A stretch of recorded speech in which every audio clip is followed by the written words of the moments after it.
레오카스의 절벽. 바람이 사포의 머리카락을 흩트렸다.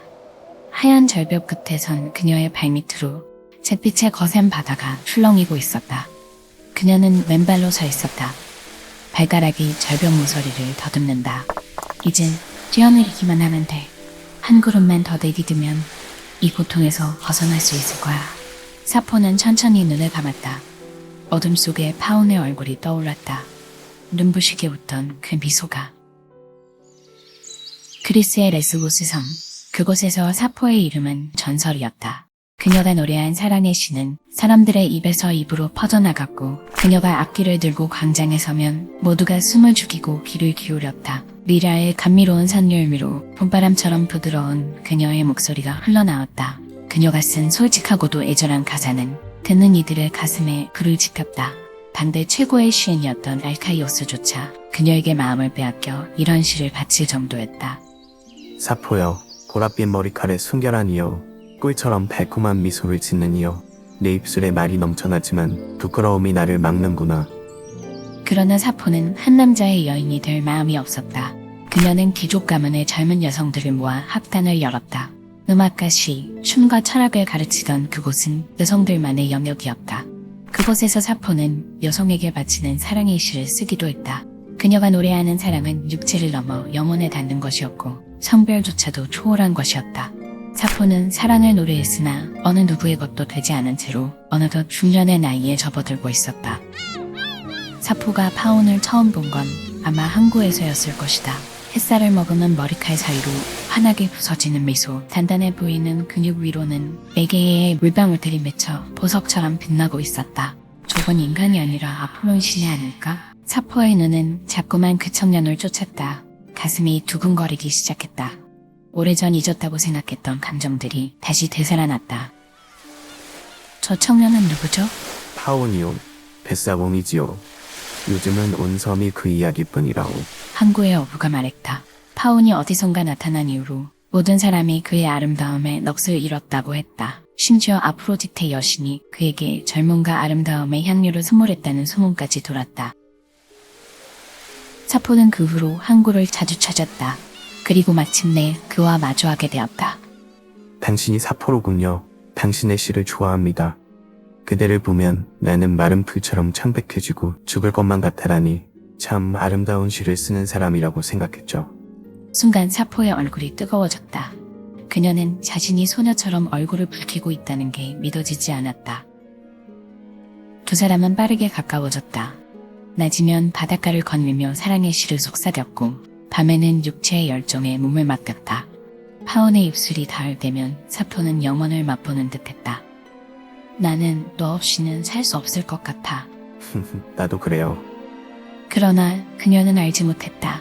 자신의 깊은 사랑에 비해 그의 사랑은 얄팍하기 그지없었다는 것을. 사포 한 사람에게만 머물기엔 파온은 너무 아름다웠다. 레스보스의 여인들이 그를 원했다. 젊은 아가씨들이, 유부녀들이, 심지어 귀부인들까지 그를 갖고 싶어 했다.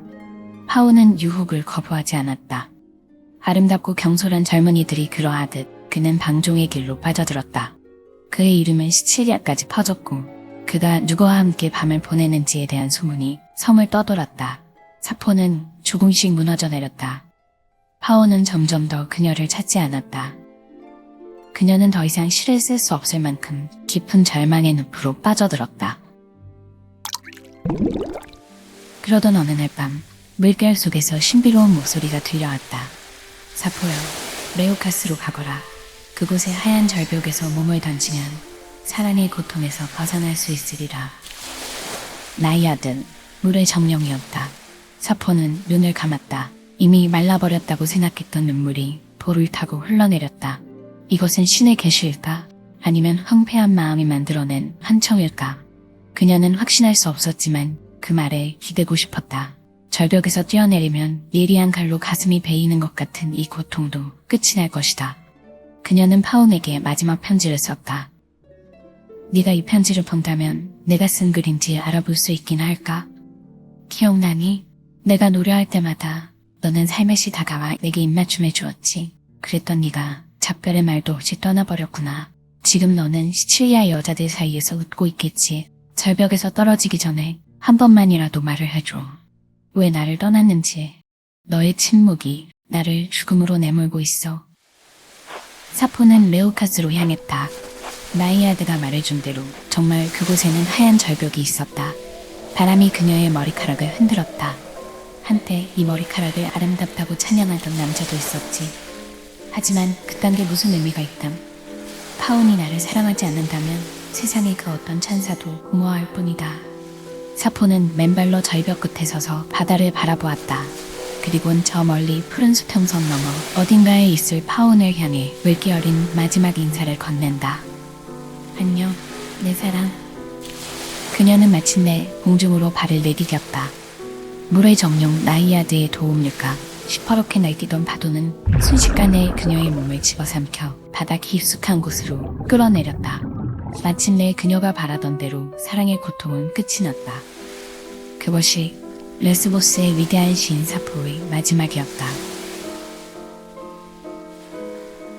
사포의 이야기 참 슬프죠? 듣다 보면 눈물이 날 것 같아요. 사포가 그러니까 시인이자 작곡가이자 가수인 거죠? 네. 요즘으로 치면 완전 싱어송라이터네. 그치. 근데 생각해봐. 음. 인기 많던 가수가 음. 중년의 어린 연하남이랑 연애하다가 실연당했다고 절벽에서 뛰어내린다? 너무 극단적인데? F인가?